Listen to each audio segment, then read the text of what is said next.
ఉన్న బంగారాన్ని విడిపించి ఆ రోజు ఆన్లైన్ రేటుకే మేము కొంటాం. Sharma gold company.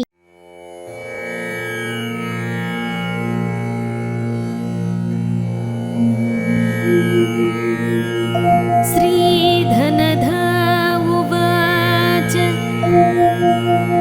देवी देवमुपागम्य नीलकण्ठं मम प्रियं कृपया पार्वती प्राह शङ्करं करुणाकरम्। श्रीदेव्युवाच ब्रूहि वल्लभसाधूनां दरिद्राणां कुटुम्बिनां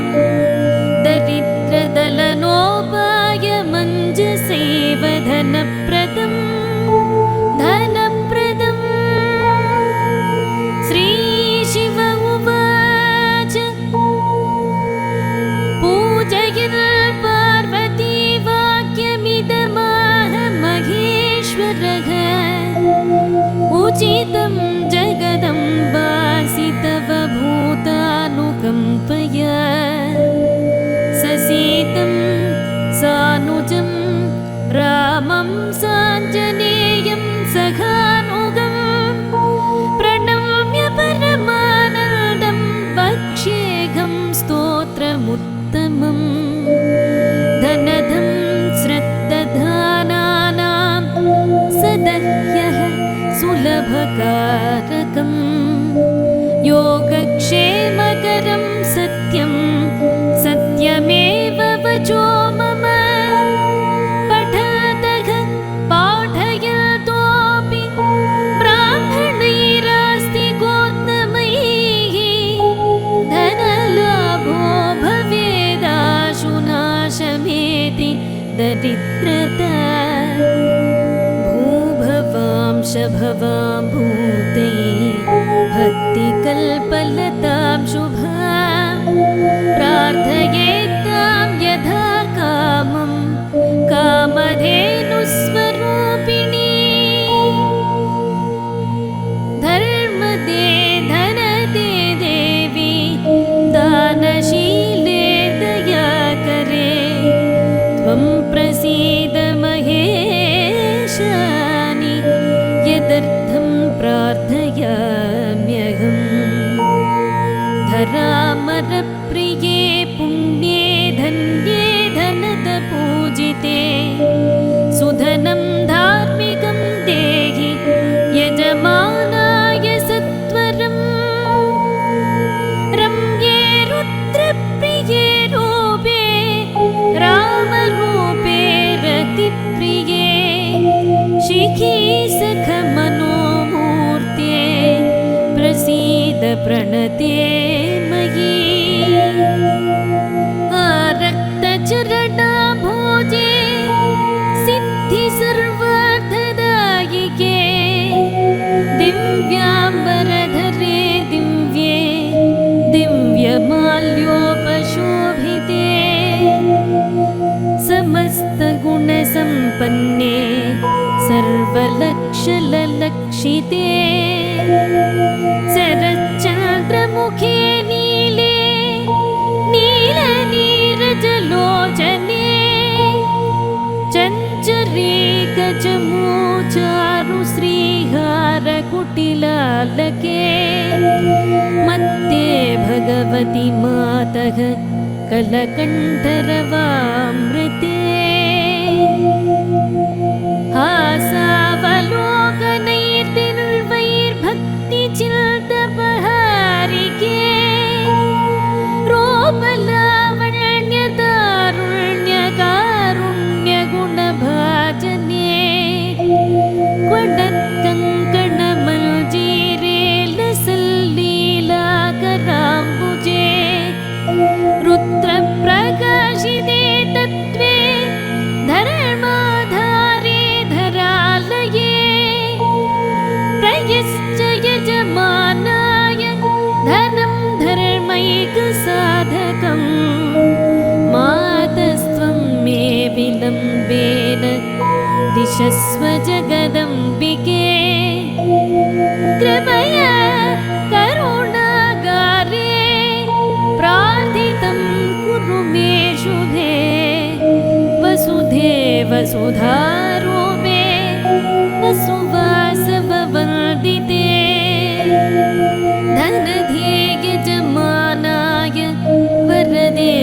वरदा भव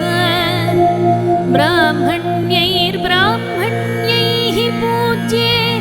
पार्वती शिवशङ्करे स्तोत्रं दरिद्रदा व्याधिशमनं सुधनप्रदं श्रीकरे शङ्करे श्रीदे प्रसीद मयि किङ्करे पार्वतीश प्रसादेन सुरेश किङ्करेरितं श्रद्धया ये पठिष्यन्ति पाठयिष्यन्ति भक्तितः सहस्रमयुतं लक्ष्यं धनलाभो भवेत् ध्रुवं धनधाय समस्तुभ्यं निधिपद्माधिपाय च भवन्तु तत्प्रसादान्मे धनधान्यादिसम्पदः इति श्रीधनलक्ष्मी स्तोत्रं सम्पूर्णम्।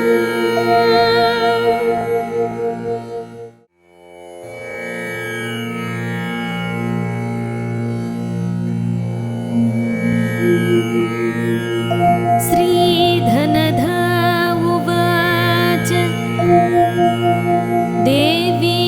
देवमुपागम्य नीलकण्ठं मम प्रियं कृपया पार्वती प्राह शङ्करं करुणाकरम् श्रीदेव्युवाच ब्रूहि वल्लभसाधूनां दरिद्राणां कुटुम्बिनां दरिद्रदलनोपायमञ्जसेव धनप्रदम् श्रीशिव उवाच पूजयन् पार्वती वाक्यमिदमाह महेश्वरः उचितं जगदम्बासि तव भूतानुकम्पया ससीतं सानुजं रामं साञ्जनेयं सखानुगं प्रणम्य परमानन्दं वक्ष्येऽहं स्तोत्रमुत्तमं धनदं श्रद्दधानानां सदह्यः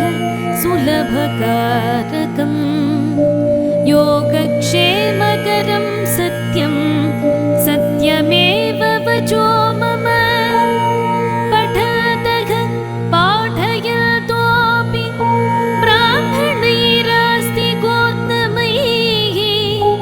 धनलाभो भवेदाशुनाशमेति दरिद्रता भूभवांशभवां भूते भक्तिकल्पलतां शुभां प्रार्थयेत्तां यथा कामं कामधेनुस्वरूपिणी धर्मदे धनदे देवी दानशीले दयाकरे त्वं प्रसीद महेशानि यदर्थं प्रार्थयाम्यहम् धरामरप्रिये पुण्ये धन्ये धनदपूजिते सुधनं धार्मिकं देहि यजमानाय सत्वरम् रम्ये रुद्रप्रिये रूपे रामरूपे रतिप्रिये शिखी सखमनोमूर्ते प्रसीद प्रणते मयि आरक्तचरणाम्भोजे सिद्धिसर्वार्थदायिके दिव्याम्बरधरे दिव्ये दिव्यमाल्योपशोभिते समस्तगुणसम्पन्ने सर्वलक्षललक्षिते शरच्चन्द्र चन्द्रमुखे नीले नीलनीरजलोचने चञ्चरे गजमोचारु श्रीहारकुटिलालके मत्ते भगवति मातः कलकण्ठरवामृते हासावलोकनैर्दिर्वैर्भक्तिचिन्तपहारिके रूपलावण्यदारुण्यकारुण्यगुणभाजने क्वडत्कङ्कणमञ्जीरे लसल्लीलाकराम्बुजे रुद्रप्रकाशिते तत्त्वे धर्माधारे धरालये प्रयश्च यजमानाय धनं धर्मैकसाधकम् मातस्त्वं मे विलम्बेन दिशस्व जगदम्बिके कृपया करुणागारे प्रार्थितं कुरु मे शुभे वसुधे वसुधारूपे वसुवासववन्दिते धनधे यजमानाय वरदे वरदा भव ब्राह्मण्यैर्ब्राह्मण्यैः पूज्ये पार्वती शिवशङ्करे स्तोत्रं दरिद्रदाव्याधिशमनं सुधनप्रदं श्रीकरे शङ्करे श्रीदे प्रसीद मयि किङ्करे पार्वतीश प्रसादेन सुरेश किङ्करेरितं श्रद्धया ये पठिष्यन्ति पाठयिष्यन्ति भक्तितः सहस्रमयुतं लक्षं धनलाभो भवेत् ध्रुवं धनधाय समस्तुभ्यं निधिपद्माधिपाय च भवन्तु तत्प्रसादान्मे धनधान्यादिसम्पदः इति श्रीधनलक्ष्मी स्तोत्रं सम्पूर्णम्।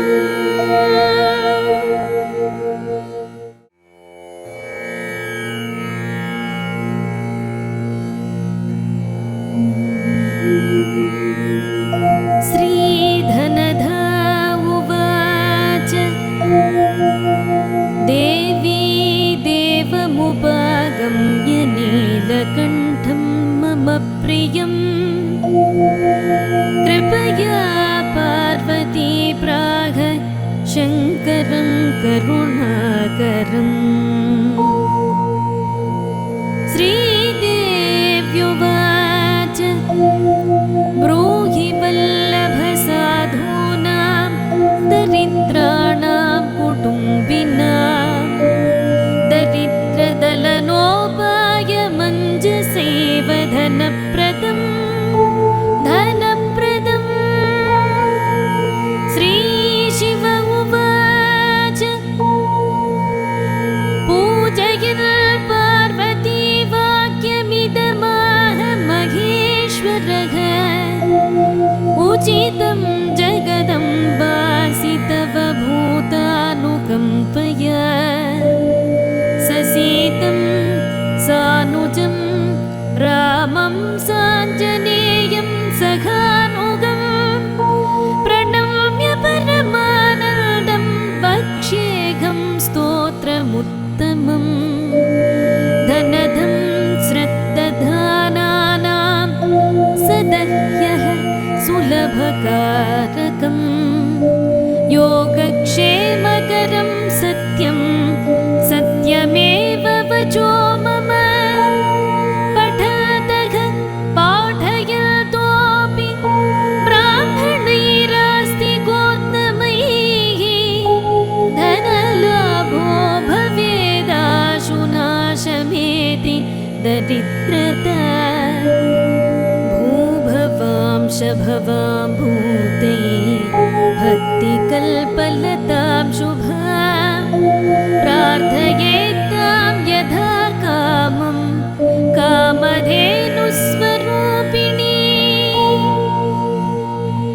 धर्मदे धनदे देवी दानशीले दयाकरे त्वं प्रसीद महेशानि यदर्थं प्रार्थयाम्यहम् धरामरप्रिये पुण्ये धन्ये धनदपूजिते सुधनं धार्मिकं देहि यजमानाय सत्वरम् रम्ये रुद्रप्रिये रूपे रामरूपे रतिप्रिये शिखी सखमनोमूर्ते प्रसीद प्रणते मयि आरक्तचरणाभोजे सिद्धि सर्वार्थदायिके दिव्याम्बरधरे दिव्ये दिव्यमाल्योपशोभिते समस्तगुणसम्पन्ने सर्वलक्षललक्षिते शरच्चन्द्रमुखे नीले नीलनीरजलोचने चञ्चरे गजमोचारु श्रीहारकुटिलालके मत्ते भगवति मातः कलकण्ठरवामृते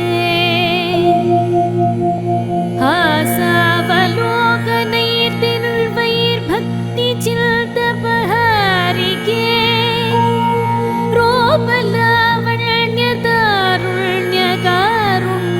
रूपलावण्यदारुण्यकारुण्यगुणभाजने क्वडत्कङ्कणमञ्जीरे लसल्लीलाकराम्बुजे रुद्रप्रकाशिते तत्त्वे धर्माधारे धरालये प्रयश्च यजमानाय धनं धर्मैकसाधकम् मातस्त्वं मे विलम्बेन दिशस्व जगदम्बिके कृपया करुणागारे प्रार्थितं कुरु मे शुभे वसुधे वसुधारूपे वसुवासववन्दिते धनधे यजमानाय वरदे वरदा भव ब्राह्मण्यैर्ब्राह्मण्यैः पूज्ये पार्वती शिवशङ्करे स्तोत्रं दरिद्रता व्याधिशमनं सुधनप्रदं श्रीकरे शङ्करे श्रीदे प्रसीद मयि किङ्करे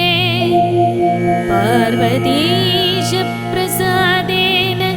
सुरेश किङ्करेरितं श्रद्धया ये पठिष्यन्ति पाठयिष्यन्ति भक्तितः सहस्रमयुतं लक्षं धनलाभो भवेत् ध्रुवं धनधाय समस्तुभ्यं निधिपद्माधिपाय च भवन्तु तत्प्रसादान्मे धनधान्यादिसम्पदः इति श्रीधनलक्ष्मी स्तोत्रं सम्पूर्णम्।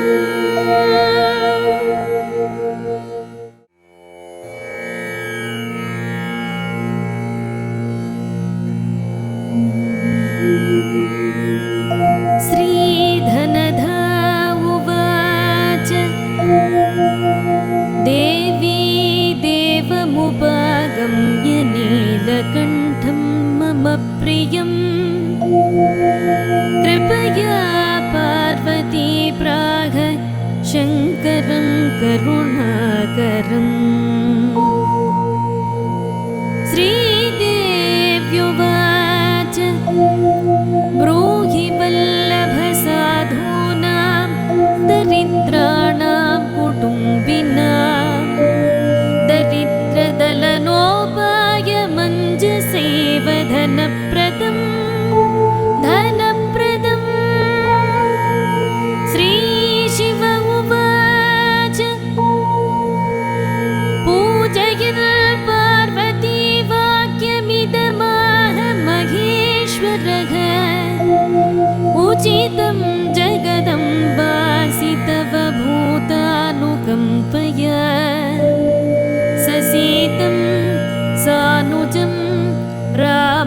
साञ्जनेयं सखानुगं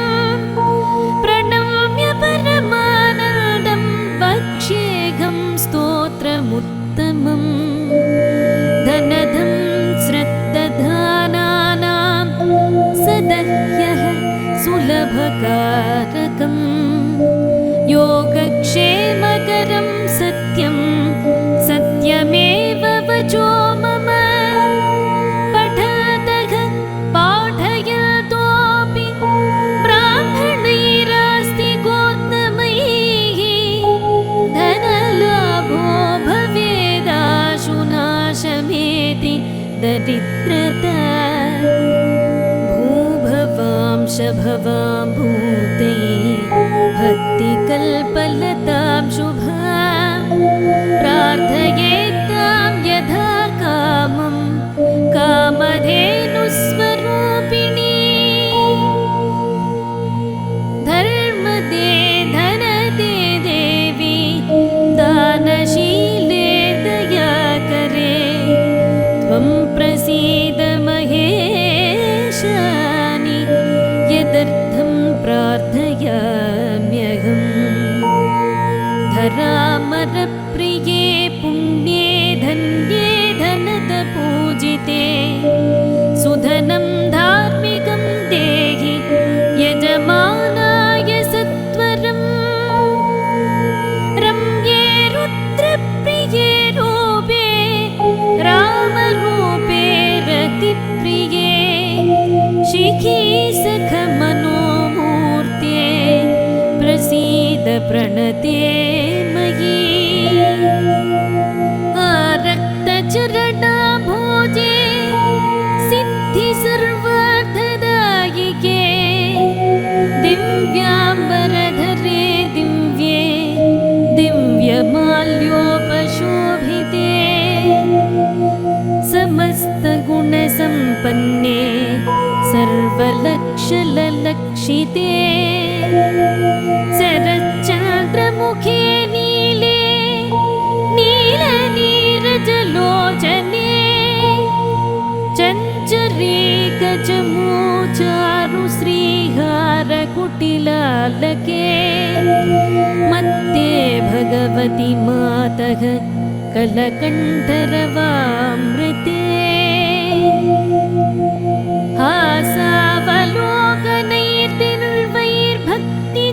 हासावलोकनैर्निर्वैर्भक्तिचिन्तपहारिके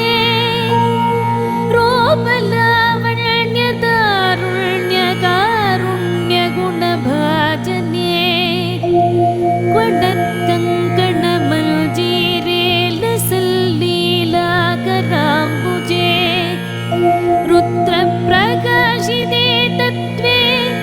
धर्माधारे धरालये प्रयश्च यजमानाय धनं धर्मैकसाधकं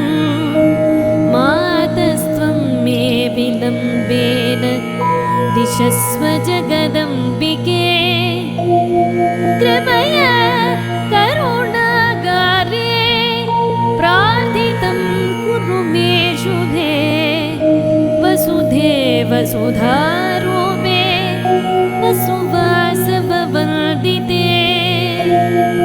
धनध्ये यजमानाय वरदे वरदा भव ब्राह्मण्यैर्ब्राह्मण्यैः पूज्ये पार्वती शिवशङ्करे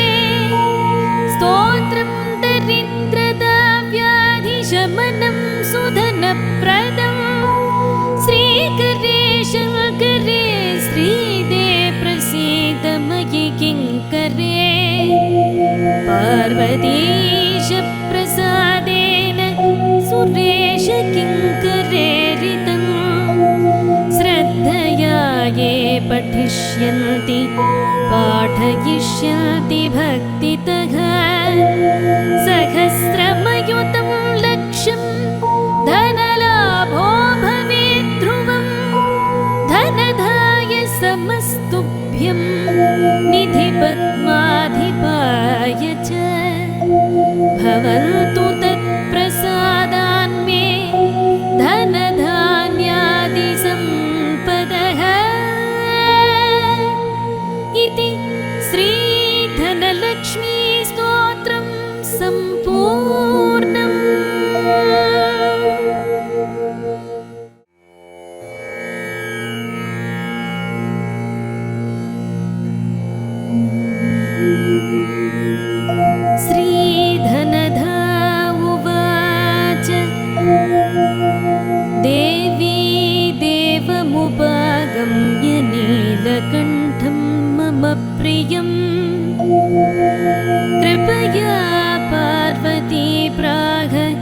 शङ्करं करुणाकरम्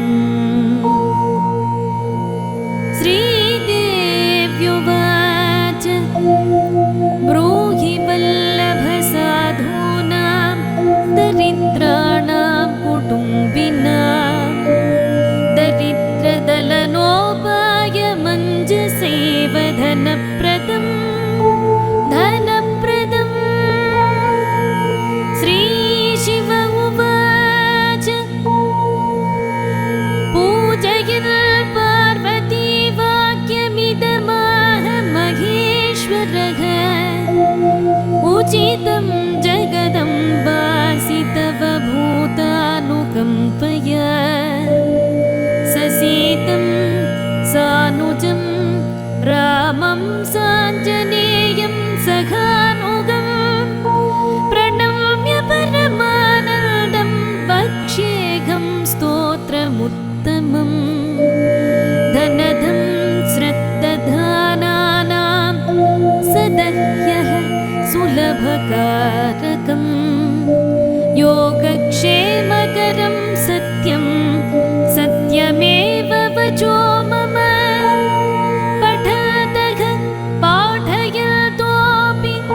ब्राह्मणैरास्ति गोत्तमैः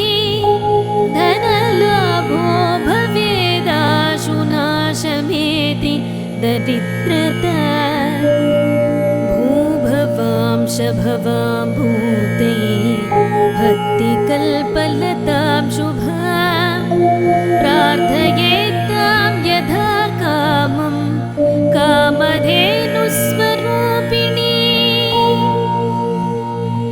धर्मदे धनदे देवी दानशीले दयाकरे त्वं प्रसीद महेशानि यदर्थं प्रार्थयाम्यहम् धरामरप्रिये पुण्ये धन्ये धनदपूजिते सुधनं धार्मिकं देहि यजमानाय सत्वरम् रम्ये रुद्रप्रिये रूपे रामरूपे रतिप्रिये शिखी सखमनोमूर्ते प्रसीद प्रणते मयि आरक्तचरणाभोजे सिद्धि सर्वार्थदायिके दिव्याम्बरधरे दिव्ये दिव्यमाल्योपशोभिते समस्तगुणसम्पन्ने सर्वलक्षललक्षिते शरच्चन्द्रमुखे नीले नीलनीरजलोचने चञ्चरे गजमोचारु श्रीहारकुटिलालके मत्ते भगवति मातः कलकण्ठरवामृते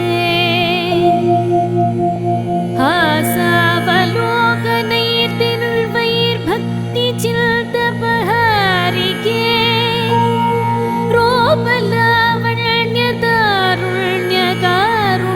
रूपलावण्यदारुण्यकारुण्यगुणभाजने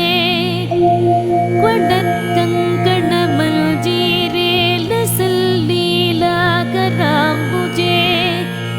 रुद्रप्रकाशिते तत्त्वे धर्माधारे धरालये प्रयश्च यजमानाय धनं धर्मैकसाधकम् मातस्त्वं मे विलम्बेन दिशस्व जगदम्बिके कृपया करुणागारे प्रार्थितं कुरु मे शुभे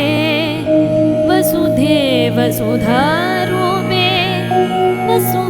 वसुवासववन्दिते धनधे यजमानाय वरदे वरदा भव ब्राह्मण्यैर्ब्राह्मण्यैः पूज्ये पार्वती शिवशङ्करे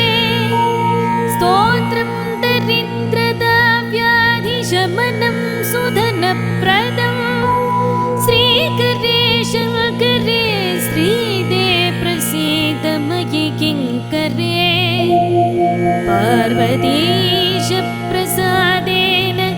सुरेश किङ्करेरितं श्रद्धया ये पठिष्यन्ति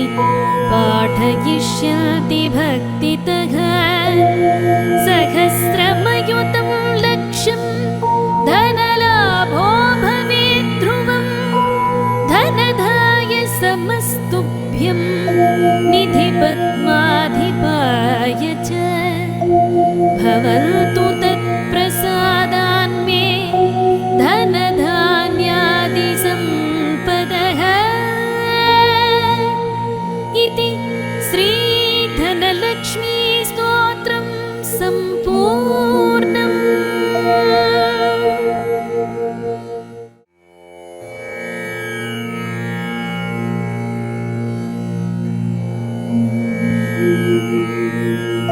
श्रीधनधा उवाच देवी देवमुपागम्य नीलकण्ठं मम प्रियं कृपया पार्वती प्राह शङ्करं करुणाकरम्। श्रीदेव्युवाच ब्रूहि वल्लभसाधूनां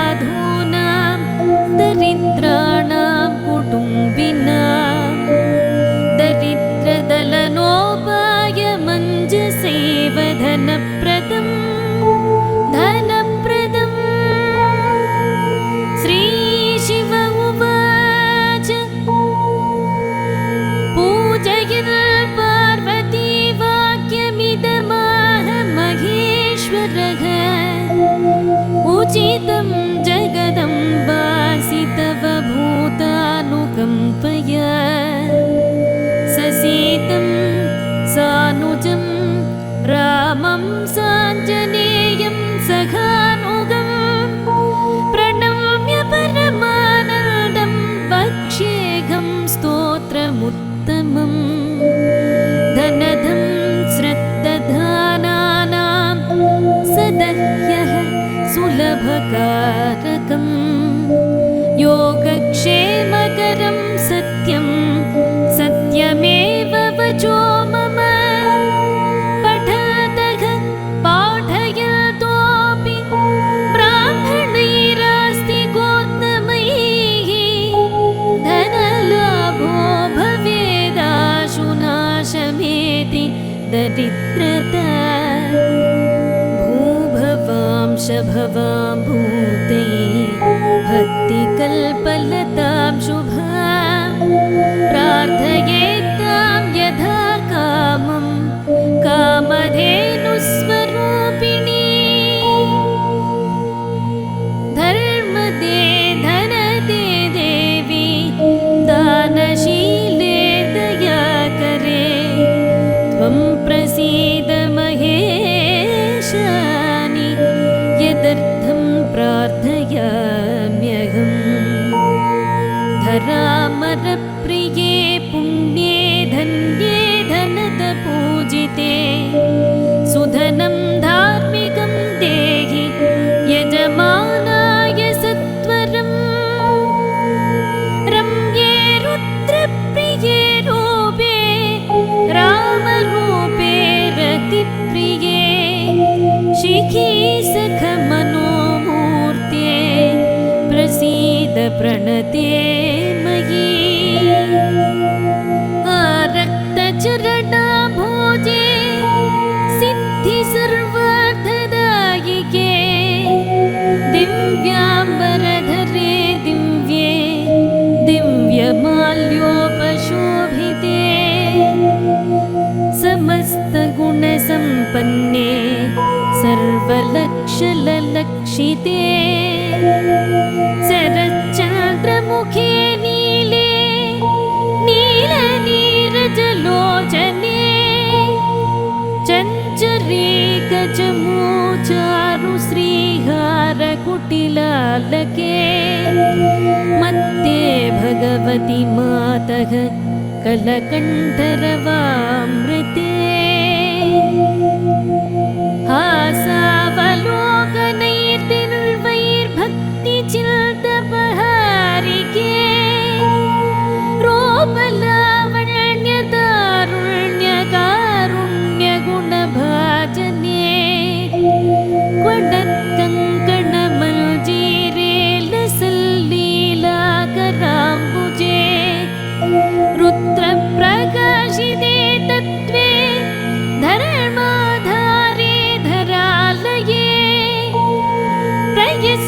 यजमानाय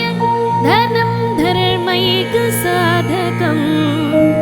मातस्त्वं मे विलम्बेन दिशस्व जगदम्बिके कृपया करुणागारे प्रार्थितं कुरु मे शुभे वसुधे वसुधारूपे वसुवासववन्दिते धनधे यजमानाय वरदे वरदा भव ब्राह्मण्यैर्ब्राह्मण्यैः पूज्ये पार्वती शिवशङ्करे स्तोत्रं दरिद्रदाव्याधिशमनं सुधनप्रदं श्रीकरे शङ्करे श्रीदे प्रसीद मयि किङ्करे